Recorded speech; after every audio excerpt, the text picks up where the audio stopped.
brothers and sisters in Christ and people of YouTube. What beautiful weather we're having for the middle of winter. You wouldn't get this in Perth. It's been about 4 months almost since I was discarded by my ex and refused to take it back. And it's funny, since this has happened, I've just grown so much. I feel the power of God is in when you get subjected to a spirit and everyone gets shares, and then you bravely and boldly walk out of those places, and you just be the person you've always been. And then those people start to feel it. They can feel your energy. They can feel the goodness in you. They can feel the God in me, and it's like they're starting to be nice to me again. Like people's reactions are changing. They're not believing the lies anymore, and it's like a good feeling. It's like a turning point. I feel like I know I'm looking forward to the next season, and it's people find me more approachable than they used to, because when you're with a narcissist and abuser, they try and destroy your reputation. They stress you out so much with their abuse, because they're so jealous and envious of you. Like if you're talking to another woman, it might be something innocent, like you're just grabbing a coffee. And you're talking to the girl that's giving you the coffee. They'll make you feel dreadful for it, and yet they're cheating on you and stealing off you and doing all these wicked things. But you've done nothing, but they stress you out so much and you feel so broken that you have to dim your light just to be around these people, and you stop being good to other people because you just feel ashamed to be with that person because of their behaviour, and no one else can see it because they do it subtly, they do it covertly. They only do it when other people's backs are turned or they're outside of hearing distance. And it's funny, a lot of people say when you've been through this kind of abuse, you need to go see a counsellor, you need to go and work on yourself and do all these things. I did do some work on myself, but God did a lot more. And it was almost like one day I was in pain, and then he just rewrote the story, just removed that pain because I'd asked him to take it away. And one night he just did, and I was waking up wow, I feel something's different, And ever since, people have just been approaching me, asking me to do things for them, asking for help here and there, and I've just done it because I've felt wonderful. I've just been man, people are just interested in talking to me again. After being in a smear campaign, it's really hard. You feel like you're a shadow of your former self, because these people, these witches and warlocks, they go out of their way to destroy you. And God lets some of it happen for a while, but they never get as far as they think they will. Because at the end of the day, God has the final say, and he'll let them harm you a little bit, but he takes most of it, and then they end up spending all their money trying to do all these rituals and spells on you, and word curses and all this evil stuff, and it just bounces back on them. And I'm feeling it lately. I just feel like I'm getting that energy back I used to have, which was everything used to come easy to me. Go for a job, I would get an interview and I'd get the job the next day. They'd say things like, "Oh, we've got to go through a bunch of applicants. We've got to, we've got to do this," and but they'd still ring you back that same day. They were jumping on it, like they had to get you in, and it always felt strange to me. But I don't know. It's when you're a good person, it attracts people towards you, And I just got a good feeling lately. things have turned around, and I feel God more than ever. And God's a bit of a smarty pants. Like he won't say nothing half the time, and he'll just send you a love letter. You know, you'll get blessed in some way, like some money will come in, or, you know, someone will treat you good, or someone will buy you food or something. Just someone will brighten your day, but he just sends his love through other people sometimes, and just like sits back and sees if you acknowledge him for it. But yeah, that's his sense of humour, you know, like he loves his children.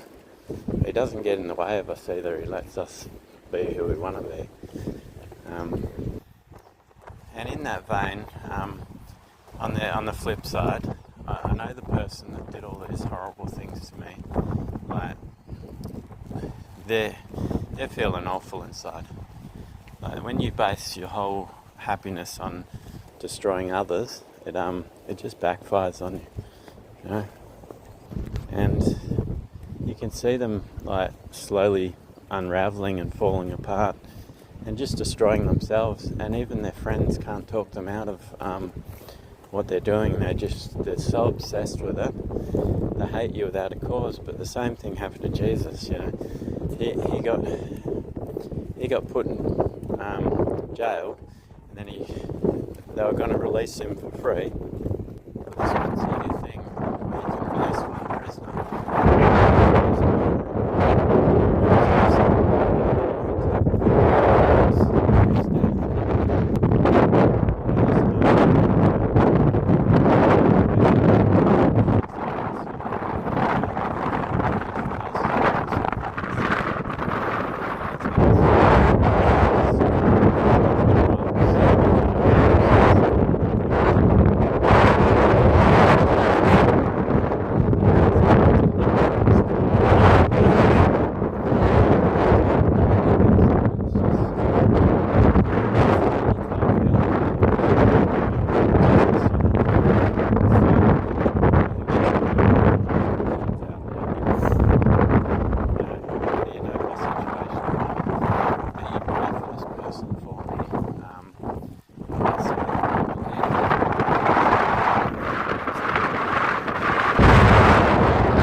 That'll be the most loud voice they can hear.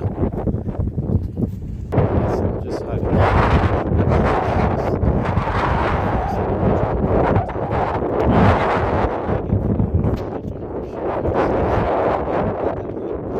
delivered from the Jezebel spirit, narcissistic spirit, and the legion of other demons that have with them. Could be strife. It's definitely envy, jealousy. There's so many that come along with them, and they have a big party. But I just want to ask all of you that are really Christians that do believe in deliverance, that you actually will pray for this person for me, and I'm going to continue to pray for them, that they can be saved, because it doesn't matter what happens between me and them anymore. I just don't want them to go to hell, you know. I mean, this person did the most evil and wickedest things to me. But God just encourages you every day just to forgive people. And I can't hold on to grudges. I've never have been able to. Even when I was a kid, and like I was quite angry as a kid, because there's quite a lot of bullies at school. So, you know, I was always in fights, but you know, I never hurt them. I'd beat them, but I'd just let things go, you know. And then if they wanted to play with me later, a lot of the kids did, I would just be friends with them. And you know, like that's what life should be like. We should always just give respect to people. You know, sometimes they don't earn it, but unless they're really, really nasty, just try your best to give them respect and love. And and treat them the way that you expect to be treated. Set the standard for them. So if you guys could please pray for this person, that would be great, because one can how's it go? Two can withstand him, and a threefold cord is rarely broken. So the more people pray, the stronger the prayer will be, and hopefully we can get these uninvited guests out of this person's life, and they can come to Christ authentically, because he loves us all so much. And even people like this that do wicked things to others, he can see the good in them. Like he knows that if he can just change their heart, that they will they'll feel convicted and they'll feel guilty for what they did. But some of them can't face what they've done, and that's the issue.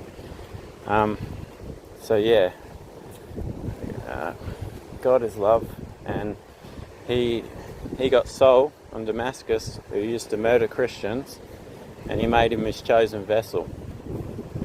When he saw God, his heart just changed, because he felt the love. Because God knew. He just knew in his heart that this person could be good, if the circumstances were right.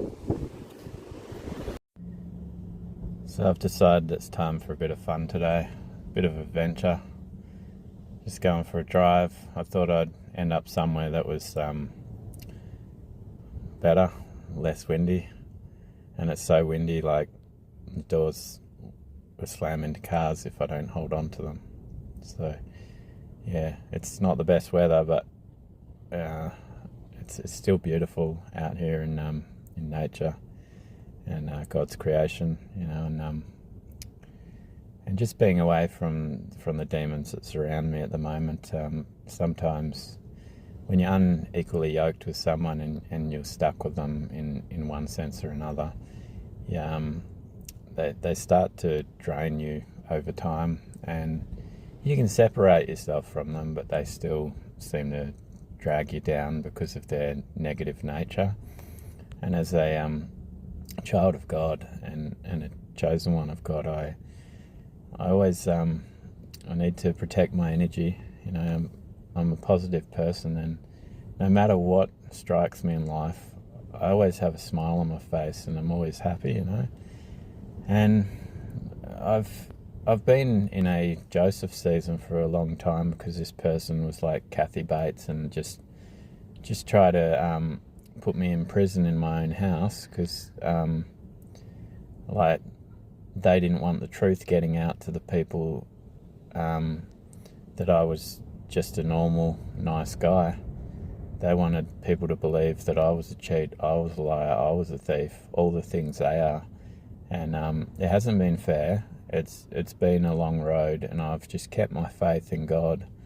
Like Job, I've also been in like a Job season where I've been tested, I've been flogged by the devil. He's come after me so many times, and this person's practiced witchcraft, black magic, and it's gotten so many people involved in it. I just didn't realise there was so many practitioners of this, especially in my country. But they're just everywhere, and some of them are in the church too, and so I've taken some time to have a break and recharge and just spend time with God. But at the same time, I'm being selfish, and I'm giving myself some self-love, because with all this going on, there's been days where I haven't had a lot of food, or I've been fasting and I haven't had any food, and when I've had food, this particular person has hidden food from me and try to just destroy me in that way. So I'm actually gonna be a bit of a glutton these next couple of days. I'm gonna eat food I've been craving for a long time, stuff that's probably not good for me, especially now that I've grown and I've gotten closer to God. It's kind of vanity to do it, but I just feel the want and the need to do it, and so I'm just gonna be a bit of a pig the next couple of days, just just eat a bit of food I love. But it's not something I can get very often anyway because of where I live. And I'm also going to catch up with some people that I haven't seen in a long time and make a few moves in my life. But even through all the stuff this person's put me through, I can't fully blame them because it's the demons. It's yes, they made the choices and they come in agreement with them.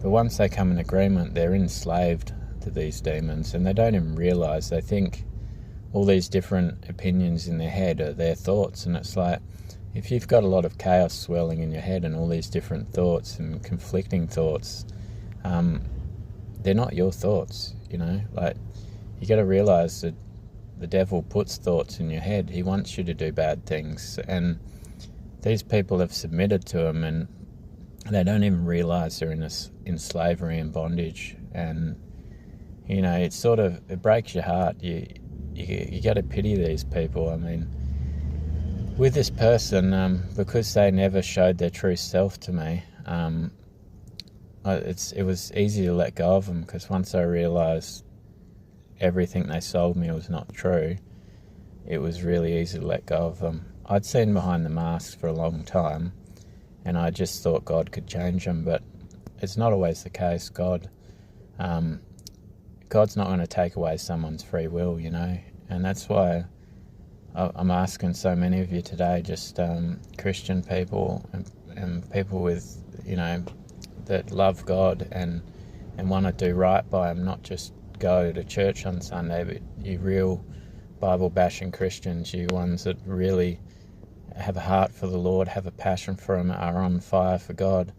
I'm asking all of you to just come and pray for this person, that they will get deliverance from their demons, and that God will shine a light on them, and they'll be able to hear the voice of the Lord clearly, and these demons won't be able to speak. They won't be able to interrupt. They won't be able to get in the way of God's plan for this person, and that we can see some resurrection of this person, some restructuring of them. Like, instead of them following the darkness in that fork of the road, they start to follow the light, and they're forever changed by it. Because once you find God, you can't go back. It's a hard road following God, but once you experience that love, there's no going back. It's once you know the truth, you can't unsee it. And I just want this person to find God. I don't care about my relationship with Him and what happens there. I just don't want them going to hell. So I just ask you one more time, brothers and sisters, please pray for these people. If you're in Bible study groups, group prayer, I'm asking as many of you as possible can pray for them, just that they get delivered. And you know, the strength of prayer is amazing. Like, if you actually all get together and pray, there's nothing God can't do, and it warms His heart, and He'll move, you know. So please pray for this person, and I'm going to continue on my journey, and I hope all of you have a blessed day. Remember, Jesus loves you, I love you, and I'll see you later on.